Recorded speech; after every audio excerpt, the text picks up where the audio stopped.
Right, good morning. This is Sean here, the EV bloke. Welcome to my channel. I did say I was going to do a review of this car about a month ago, but when I went to pick this car up I had absolutely awful biblical rainstorm, so I wasn't able to really do it. But then I thought afterwards, let me have a review of it for about a week, keep the car for about a week or a month or so, and just get a good feel for the car, and I can give a better review then. So I'm in a better position to do that now. So here it is. This is in ice white. This is the design version, spec of the car, which is the top spec actually. And this is ice white. No, skiing white it's called, sorry, not ice white. So there we are. That's the side kind of profile of it. It's got 18-inch alloy wheels, which have been holding up really well, of course. And this car is 98% really good and about 2% not good, but the 2% not good is what I would say is quite an important 2% though. It's not a deal breaker for me, but it could be for other people, so we're going to go into that in a while too. Right, front end, as you can see, that sort of dragon-like face with the headlights. This lights up, the light bar that goes across lights up, goes right through here. It will lights up at night. It's really good, and the same on the back as well. You've got these kind of fake plastic spoilery bits here, but they look quite good. Say 18-inch alloy wheels. There's the charging flap right there. You just press it sort of in the center. It opens up, and then you've got your AC and DC charging there. It's charging that I want to go into you with in a while. And that's the side profile. One thing I like on these doors is this lip here goes all the way down under here, so it keeps all this area nice and clean. So that's a nice little. That's the first car I think I've had where you had that sort of effect on it, really. So that's pretty good. I just had it cleaned, as it was actually really filthy, obviously with all the rain we've had and everything else. So let's have a look at the boot.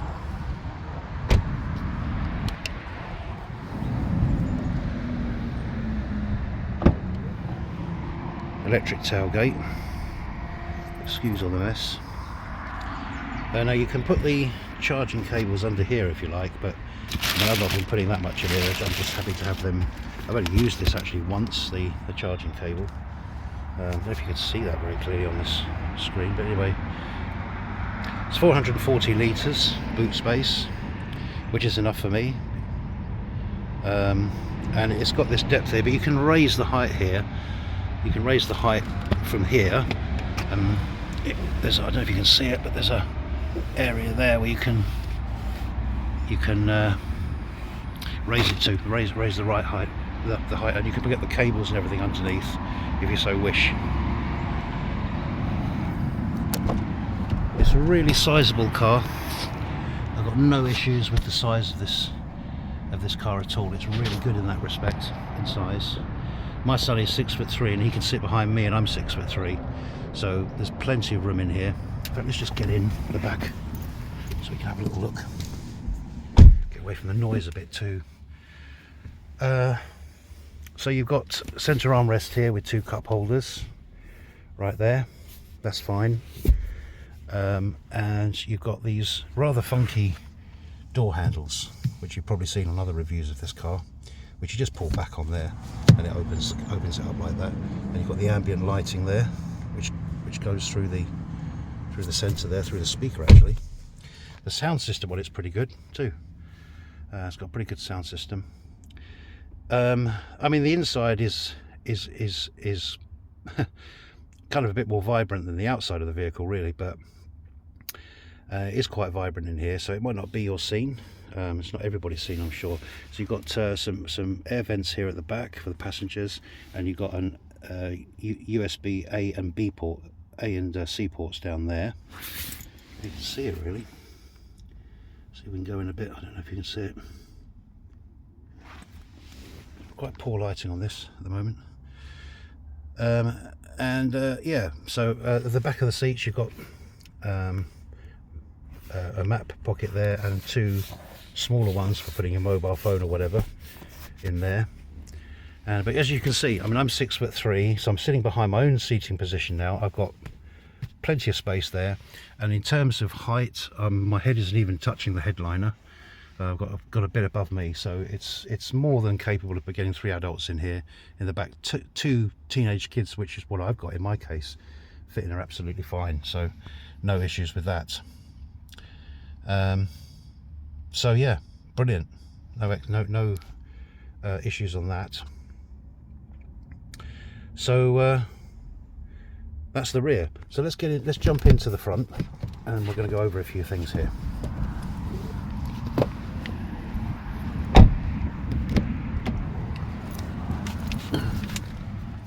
As you probably worked out more than anything else, I'm actually no expert in terms of recording things, so you have to forgive me for that. But there we go. I don't perceive to be a journalist or anything like that. I've passed my test in 1990. I've had 1 billion cars. I love my cars. I know my cars, and so that's all I'm running on it really. But I'm no video expert or, as say, automotive journalist, or anything like that. So there we are. So we'll do some other videos where we go over the functions. But one of the things that I wanted to actually discuss in this video is actually kind of relating to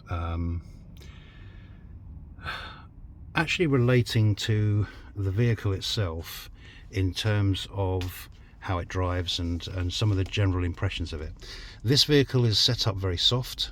It's a very comfortable car. It's a very comfortable drive. It's not a sport car at all.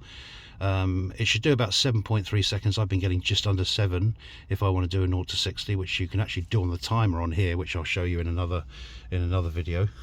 We'll perhaps do a 0 to 60 in it. But that's of course not what this car is really about. It's a family car. It comes with vehicle to load, which I'll do another video on for that as well. So it's really set up for a family car. So you want this to be a car that gets you around, gets you from A to B, but at the same time you can go on a bit of a trip with. In the UK, we virtually hardly ever have things like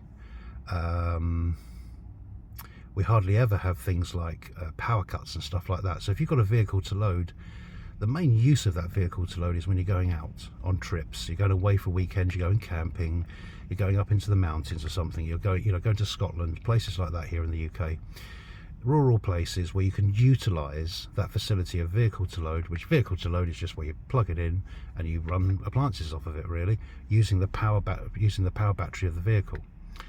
So and that's ideal. That's absolutely perfect.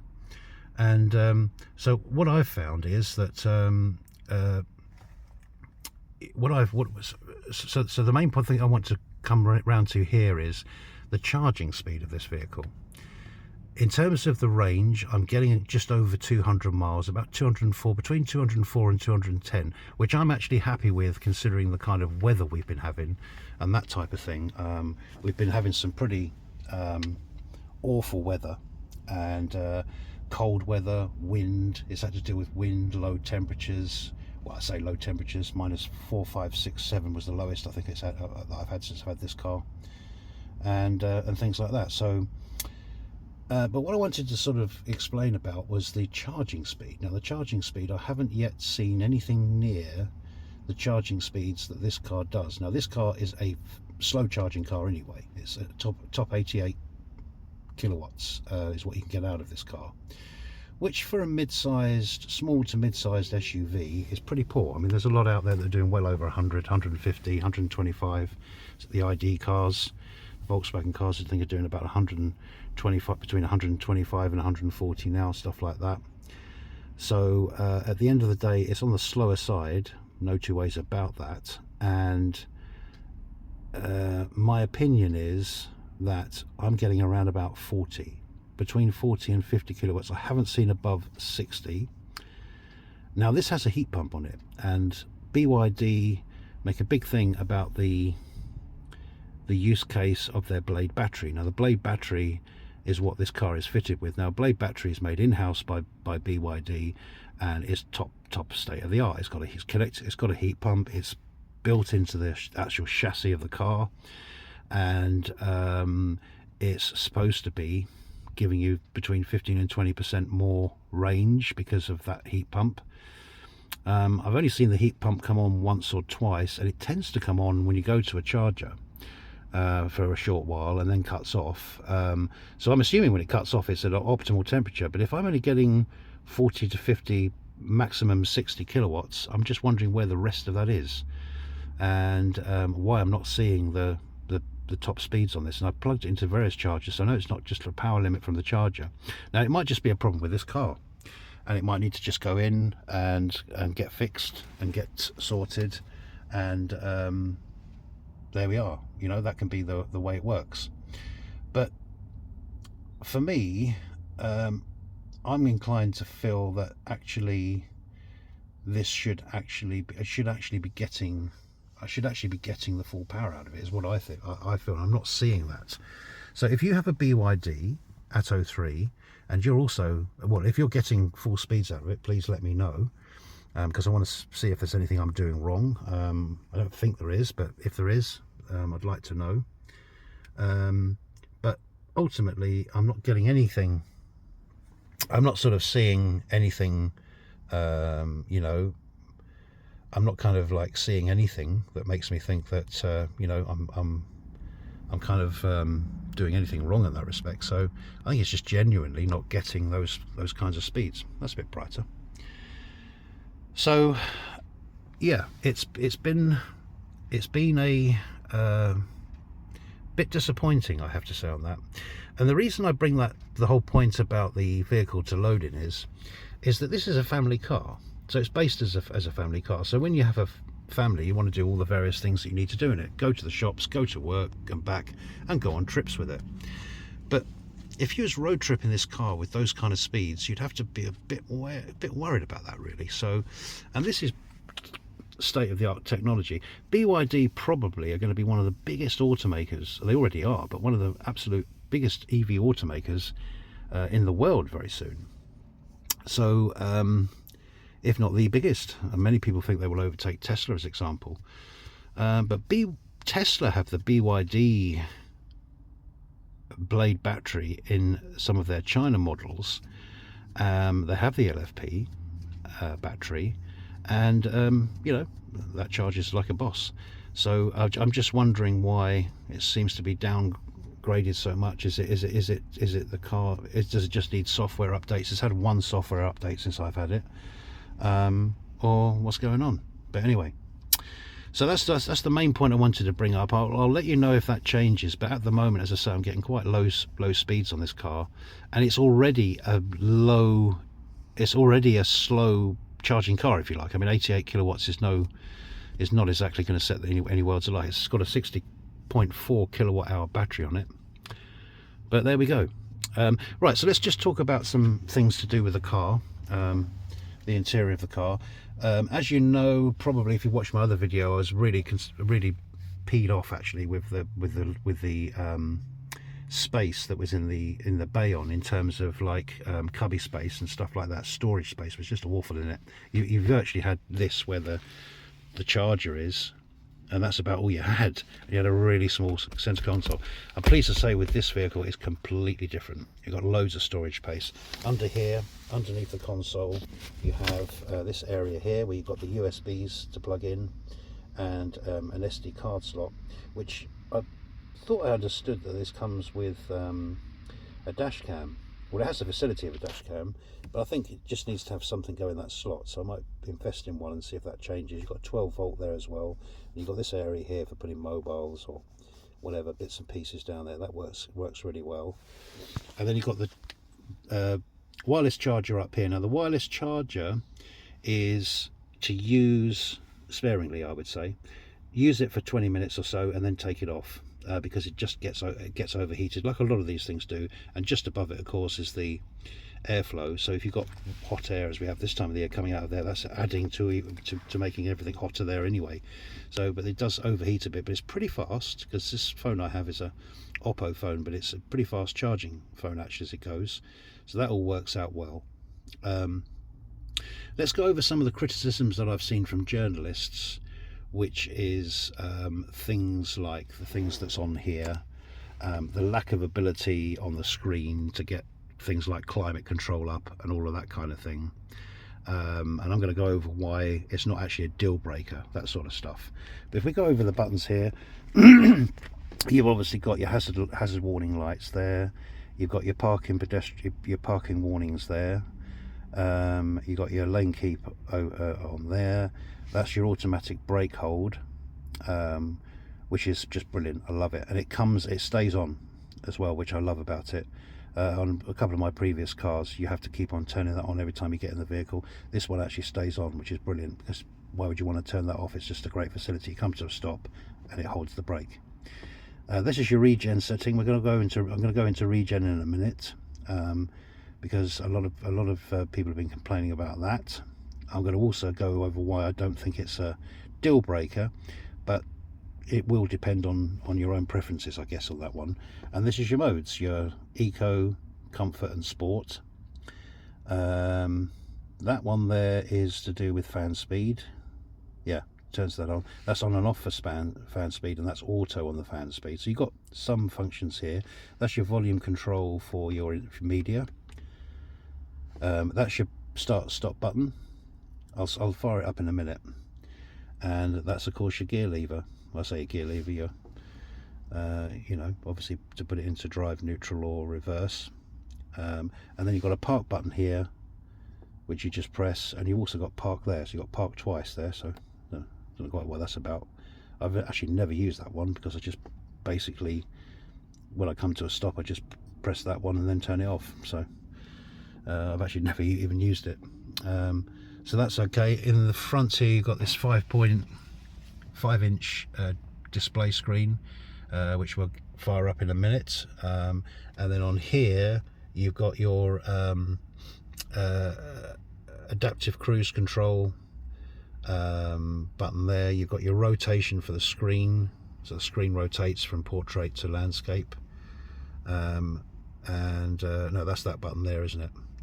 And then this is the distance between the car in front of you for the adaptive cruise control. The adaptive cruise control on this car is just for motorways only, I would say. To put it onto try and using it on A roads or anything where there's much of a turn, it just starts jiggling around and moving around every bit. But it's perfectly fine on a motorway. On a motorway, it'll cruise along, it'll hold you in position and keep you at the speed and keep you a safe distance from the car in front. So it does its job from that. That's basically what they're actually adaptive cruise controls. This is not autopilot driving here. Then on this side we have this mode button, which brings up various things. I can't seem to find trip meters on here, which is really annoying, and it just gives you an average of the last 50 miles you've done. It gives you an average of what you're actually getting in terms of your energy use and that kind of thing. And that mode button turns the mode button there turns the it puts it on it changes the display on the screen. And this one you toggle up and down. This one here you toggle up and down to get the various modes. So you've got things like your tire pressures, all that kind of thing on there, and also your consumption for the last 50 kilometers and all that kind of thing. Phone there, so if you want to phone someone, just press that, or you can speak to it, and that's also for the assistant to speak to as well. So let's just fire it up. Hopefully this isn't going to make everything cut off completely, but let's turn that down. We've got the volume down on that. Excellent. Okay. So yeah, so that's the display screen. This display screen is superb in my opinion. I've got no issues with it. It automatically connects to Android Auto, which is what it's doing now eventually. And it it's just been very, very good, really, really good, and I've got actually no issues with it whatsoever. It's been fantastic, actually. So yeah, we'll go in on day into looking into this screen in its entirety, because it's a bit I don't know why that's not cutting off, because it's depth, so we'll probably utilize that on another time. This is the display here, of course, what I was mentioning before. So you've got your miles left. So I've got 61%, 159 miles. It won't be 159 miles, but it's there. And then you've got your kilowatt usage on there, so that will go up and down. The power you go up and down accordingly. Whatever else have you got? That's your lane keep thing. Got a little catch there. Obviously your speedo there, time up there. So it's got all the information you need, really. Now you've got this trip down here, but I don't seem to be able to move it to go to other trips. I don't know why. Really don't. This is your regeneration, high or standard, is what comes up on there. I'm in eco mode at the moment. But the one thing I do want to say is that with this car, with regenerative braking, I actually don't find it that bad. It's not as good as on some cars. It's certainly not one. Just leave it in the high setting. If you're going at a fair speed, it will actually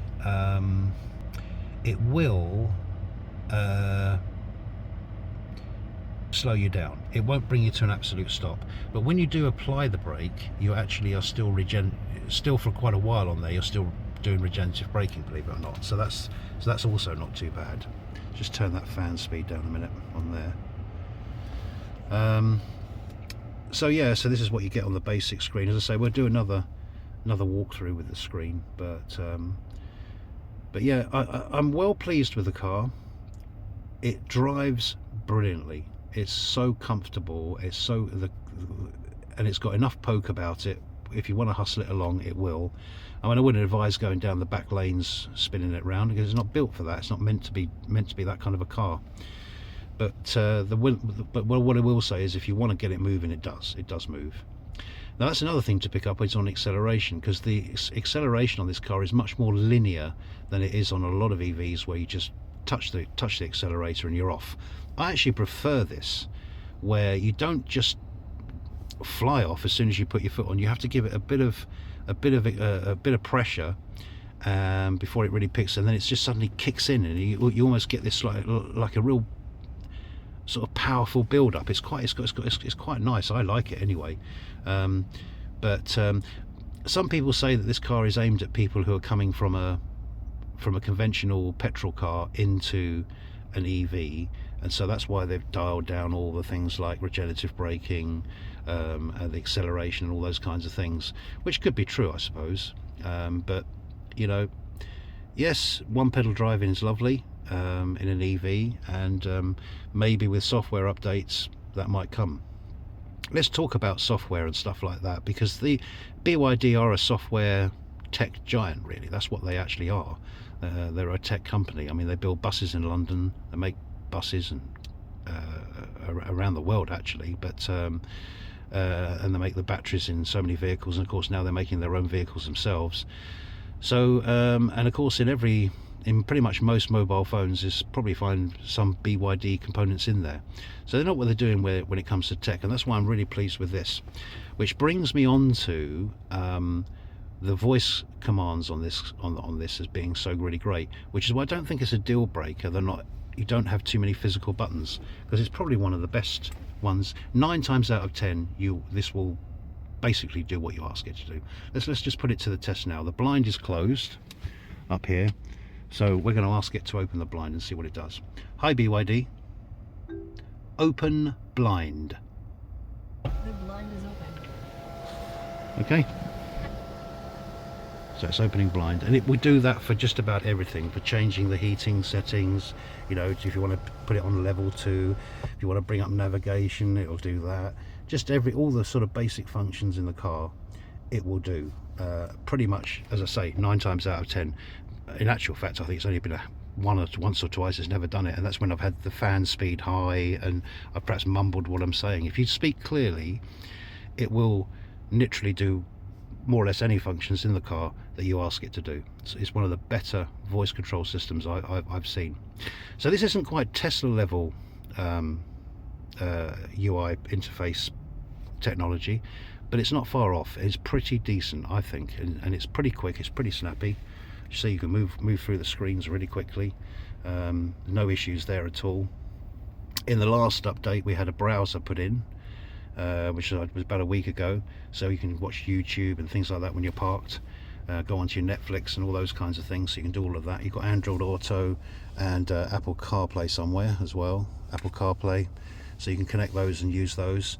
The navigation in it is useless. The navigation is just, yeah, I tried using it once to route me somewhere, to route me somewhere, and it just took me down some B roads and just took me way off track. So some work needs to be done, I think, on the navigation, which is a bit disappointing, because I think that the modern day EV now, we're in 2024, should be able to navigate you to chargers, but to do that it's got to have a good navigation system built in. Now whether they just think people are just going to connect to Android Auto and Apple CarPlay, why bother?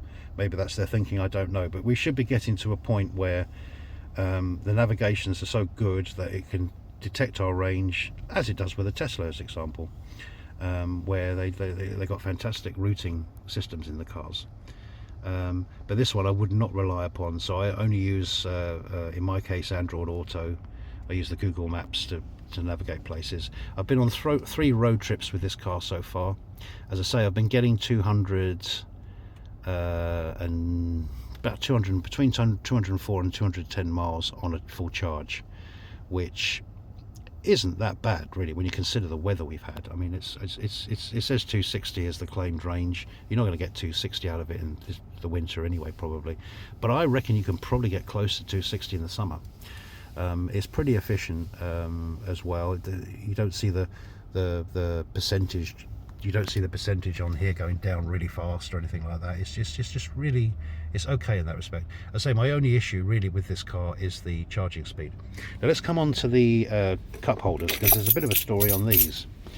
These actually are not the best, I've got to say.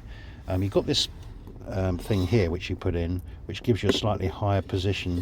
Now myself and my wife, we both like a coffee, so if you wanted a water bottle one side and a coffee cup the other, it fits quite well. But if you both want a coffee, you can't really, because this is so deep this side that the cups end up just hanging in there, and you know there's a risk of them the lids coming off, and then of course they could actually spill over onto all this here. So that's a little bit of a design fault there. I've spoken to BYD about maybe getting another one of these, so that I can put it the other side, so that the cups can sit higher together, so that where they meet together is at the narrow part of the cup, if you like, if you understand what I mean. So they don't actually sort of squash together and look like they're just going to topple out. In here there's a nice deep space, really deep space, which is lovely. I've got a couple of cables in there and a pound for the super Mahocket and stuff like that. Yeah, it's excellent. It's also got a little fitting down there for a microphone for karaoke, which I believe is coming to this car, karaoke feature. So very Chinese on that, but it's really deep and it goes right underneath there. So that's deep. The storage, as I say, in this car is excellent. You've got this here, you've got under there, you've got that for your thing, and the door pockets are pretty decent as well. You'll get, as you can see, you can even get a larger bottle in there if you wanted a large bottle. You would fit one in there quite easily. No issues there. And yeah, same the other side. The guitar strings are holding up. They're going well. I'm not too sure how they'll do after some time, because obviously when you think they might just become a bit loose and a bit expanded, I would think, over time, over like years or something. The tension in them is probably going to give way, like it would do on a normal guitar, I guess. I don't know, but yeah, it is what it is, really. On here you've got your wing mirrors, the positioning of those, so to move them around. You've obviously got your front windows, passenger and driver, and you've got your rear ones as well.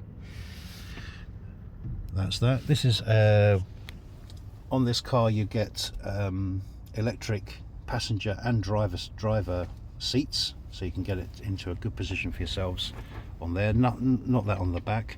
There doesn't appear to be a heated steering wheel, but again, that's not really a deal breaker, because this material that's on here is actually really nice, and I've not seen it as much of a problem really, because even on a cold morning this doesn't actually get that cold. It's kind of like strange. So that's not, I've not really missed that in a way, even though on all my other vehicles I've had that. It's got heated seats that are really hot.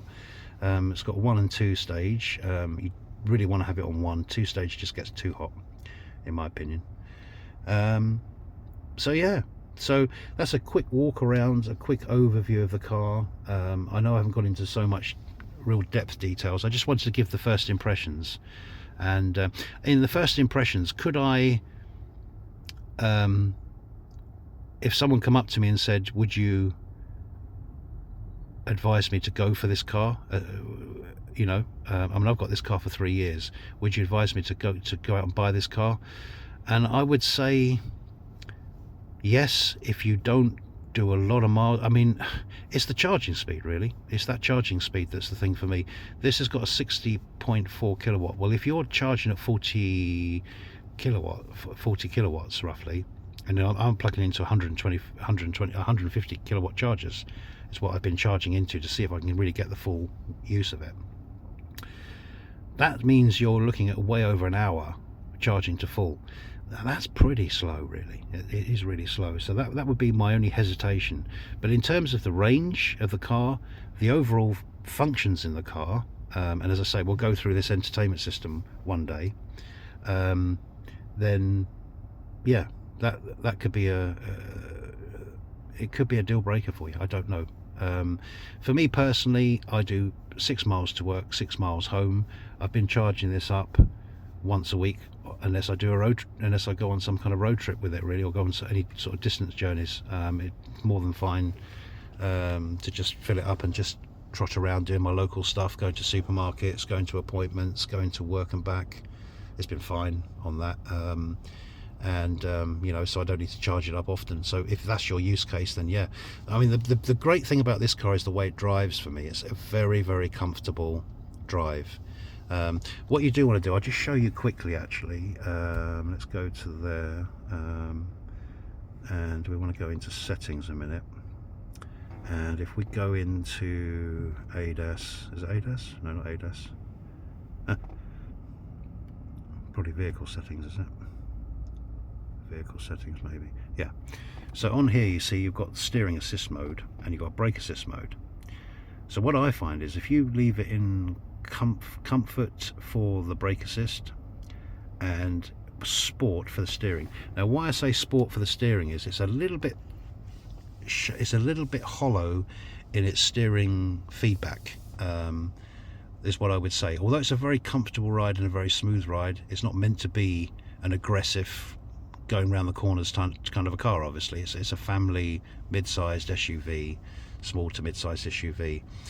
But I find in that sport it gives you a nice bit of feedback through the steering, whereas at the same time you've still got all the benefits of the comfort of the very soft suspension and all that kind of thing.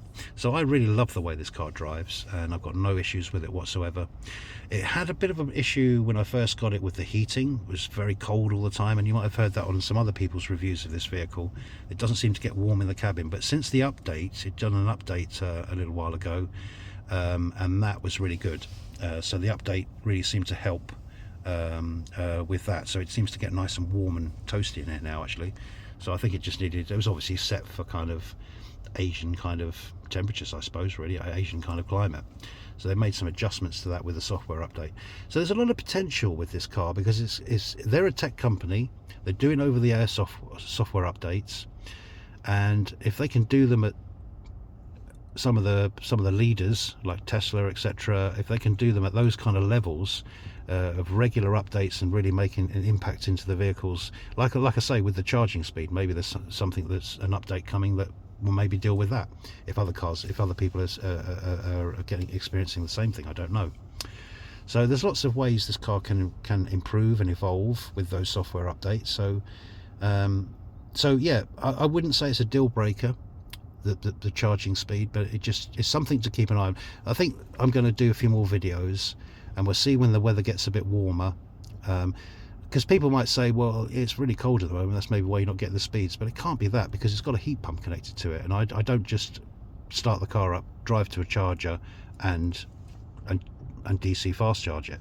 There's a bit of involvement of driving the car around, getting that heat pump going and working in the vehicle before I charge up. And also, once you plug in, the car will naturally, with the heat pump fitted as well, will naturally get to temperature quite quick. So I should be seeing that 88 kilowatts, and yet I'm not. So that's the disappointment only for me on this car, on this vehicle. Everything else I've got no problem with. When people sort of mention about the Regen, I don't have a problem with it. I mean, it'd be down to yourself if you feel that'd be a deal breaker for you. It doesn't have one pedal regenerative braking at all. That is definitely for sure. But it does reduce the speed down to a creep level, and you use the brake. I mean, it's no big deal for me. That one doesn't really bother me. Range wise, as I say, the range I think is around about standard. Well, it's around about what you would expect in the UK with the climate we have in winter. Getting 210 out of a 250 car is pretty decent. 260 miles it should do WLTP, I think. So I reckon it's doable in the summer, that you're going to get between 240 to 260 out of this car. So if that's something you can live with, you drive for 260 miles in a car, you're going to need to stop off anyway, you know what I mean? Or you should do. Because that's going to be a good 3+ hours or a bit more in the car just driving. So as I say, I've done 3 road trips on it, a couple of times to Bournemouth, and I've been up and around in it a few times. Been a few times down to, well, Bristol's not far from me, but yeah, I've done a few journeys in this, and it's held up really well, and no issues whatsoever. There's a little bit of road noise at speed, but it's a high-sided vehicle.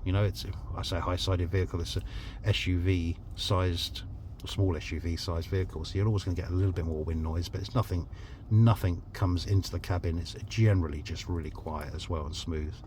So on the whole, a really nice car. I'm pleased I've got it.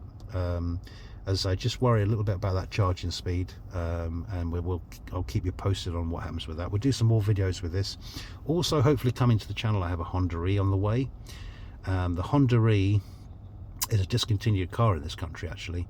It was given the most awful reviews, I think, personally. Absolutely awful. It's just got castigated for its range when it was never ever meant to be a range monster.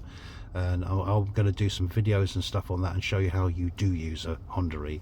And all that kind of thing, and price wise, yeah, it's off the charts. It should never be around about 38,000. It's around about 1,000 cheaper than this. This is about 39, I think, the top spec one. So the price of it, 38,000, is balmy, which is what that was roughly been going for, between 36 and 37. I've seen them at 37 or so, which is just really too high for a small car like that. But it's a cool car. It's got a lot of good features on it, and we can have some fun with it, doing some range testing in that car. So that's coming to the channel, so I hope you stay posted for that. I do apologize for the filming. I'm not a professional photographer or videographer. I'm certainly not a journalist. I'm just a man that loves cars, really. That's why I call myself the EV bloke, because I love my electric cars. And if you're happy with that sort of content, please like and subscribe. And check out some of the other videos. I've had quite a lot of good feedback from the Bayon that I had before. A lot of people watched that video, but yeah, please like and subscribe. Please come back to me if you've got any information on a BYD.